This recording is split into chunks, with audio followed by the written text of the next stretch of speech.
very warm welcome to 2022. Happy New Year. This is the first Friday focus of this new year. So I hope you had a lovely Christmas and I hope you enjoyed a restful, peaceful break. And I wonder how many of you set a New Year's resolution and have already let it slide.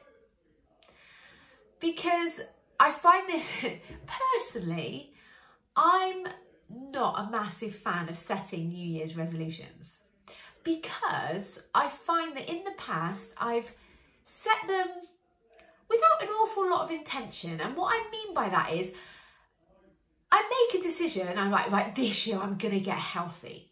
Like, but what does that actually mean? Like, this year I'm going to exercise more. What does that actually mean? What I find a lot of people doing is they set a New Year's resolution and their intention is honourable, but they're not fully committing, like really 100% committing to what it is they want to do. It's almost like, oh, it's the new year.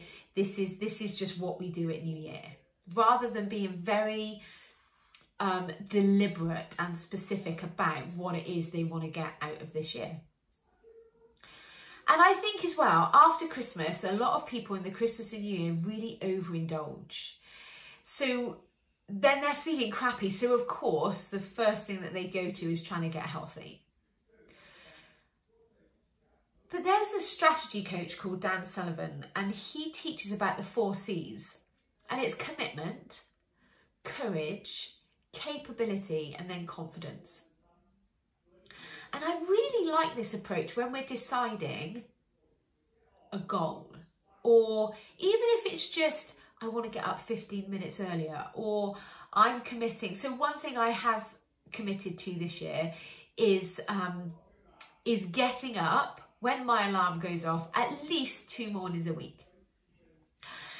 I could say every day, but every day at the moment isn't realistic. And then when you don't hit that goal, the thoughts that you have make you demotivated. Whereas when you do at least two, like maybe you're going to exercise, if you're committing to like an hour every day, that's maybe not that realistic. Whereas if you committed to 20 minutes at least twice a week, you're going to do that no matter what. You're not going to want to do it, but you're going to do it anyway because you're committed to that. Then you feel better, then the motivation comes because you think, oh, feels good, I'm going to do more. So you might do 30 minutes or you might do it 3 times a week. So sometimes I think when you do a smaller goal that's a lot more achievable, the thoughts you have about that then create more motivation. So going back to the 4 C's, Dan Sullivan teaches that the first one is commitment. So you have to very intentionally, very deliberately, 100% commit to doing something. Whatever that something is for you, whether it's eliminating sugar from your diet, whether it's going vegan for a month, whether it's like, no, you're having a dry January. And then it's having the courage to actually see that commitment through. Because most of the time when we set ourselves a goal and we start to process through that goal, all our insecurities come up, especially when we're setting like a health goal and we take all the drinking and all the food that usually we use to make ourselves feel better. When we take that away, now nothing makes us feel better. We have to address those feelings. So you need courage. You need courage to see that through. And you need the courage to possibly learn new skills. So the capability comes next. What have you got to learn in order to honour this commitment? So you set your commitment, you have to find the courage, and courage doesn't always feel good. You have to find the courage to see it through, and then you start to learn the capabilities and the skills required to do whatever it is you want to do. Even if that skill is honouring your word, as in I set my alarm for 5:30, I am going to get up at 5:30 no matter what. Learning that skill of honouring your commitment. Maybe it's making decisions ahead of time as to what you're going to eat, and meal planning. That's a skill that needs to take, that you need to learn. If you want to pick up a new hobby, like there is so many skills that we need to learn in life, and so then we start to get the capability of the new skills we need. And then once you've done the commitment, and once you've had the courage, and once you've learned the capability, then you've got the confidence to do it again and again and again. So I'm kind of intrigued to understand, one, if you set a New Year's resolution, two, if you've stuck with it, or whether it's already gone by the wayside. And if it has, don't judge yourself for that. Like, don't beat yourself up or add more crappy emotions onto it. Just accept that you're human with a human brain, and that the primal part of your brain does not want you to change. So it will give you all the really valid excuses why you shouldn't do the thing that you've decided you want to do. Because your brain literally thinks how you are is fine, nothing needs to change. But logically, using your prefrontal cortex, you might know that actually I do want to change something. I do want to eliminate my sugar. I do want to reduce my drinking. I do want to lose a stone. I do want to start exercising.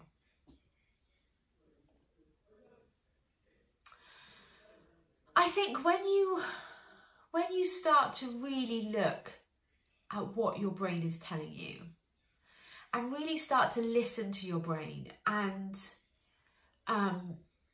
start to be intrigued and curious by it, that's when you learn the most. And if you find that difficult, that's what I can help you with. I can help you see what's happening in your head so that you then choose if that's helpful. And I find a lot of the time, like I read a statistic the other day, 90% of our day is automatic behaviour, unconscious, unconscious and programmed repeated patterns of behaviour. 90% of your day happens without you even questioning it. And then we wonder why we feel so out of control. Well, it's because we're not looking at our programming. We're not looking at our unconscious behaviour. We're allowing it to stay unconscious. And it's not until we become aware of it and we hear those thoughts and we see those patterns, then we can start to consciously change it. And at its most simple, I think it looks like this. When you open the curtains in the morning and it's raining, you instantly hear in your head, oh, isn't it miserable? Or something along those lines. Isn't it terrible out today? The weather's awful today. That is a programmed response. You have heard it from our society. You've repeated it so many times. Now it just seems like the rain is miserable. That's a fact. But the rain is not miserable. The rain is neutral. There are people in the world that rejoice when it's raining. They love the rain. Whitewater kayakers, farmers, and certainly in dry countries where they need to water their crops. So rain isn't miserable. Rain is rain. It's just drops of water. It doesn't have emotions. So it can't possibly push the emotion of like fed up into your body. And that's what I mean by repeated unconscious patterns of behaviour. That thought that you haven't even questioned. And you will have those similar, and you will have thoughts around sugar, around alcohol, around spending money, around exercising. So when it comes to sugar, for example, I hear so often my clients say to me, oh, well, it's a treat, or it's a reward, or it'll make me feel better. And when you eat it, you get a dopamine hit, and dopamine floods your body with pleasure. So for a few seconds, yes, you do feel better for a very short period of time. Same with alcohol.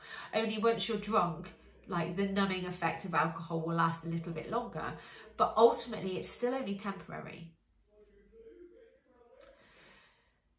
The long-term effects of that aren't. It doesn't make you feel better. Putting on weight isn't a treat. Feeling sick is not a reward. But until we question those beliefs and until we look at that thinking, you don't actually know what you're dealing with. You don't know what you're changing. And that takes courage. So making a commitment and having the courage to see it through is absolutely vital. So listen, if what you've heard me saying resonates with you, I would love to invite you to book a consult with me, because I can help you to get control of your sugar cravings, get control of your weight, and get control of your life. I can also help you to get control of your mind in any situation in your life. So get in touch. Have the courage to actually go against your primal brain, click on the link and book yourself a consultation.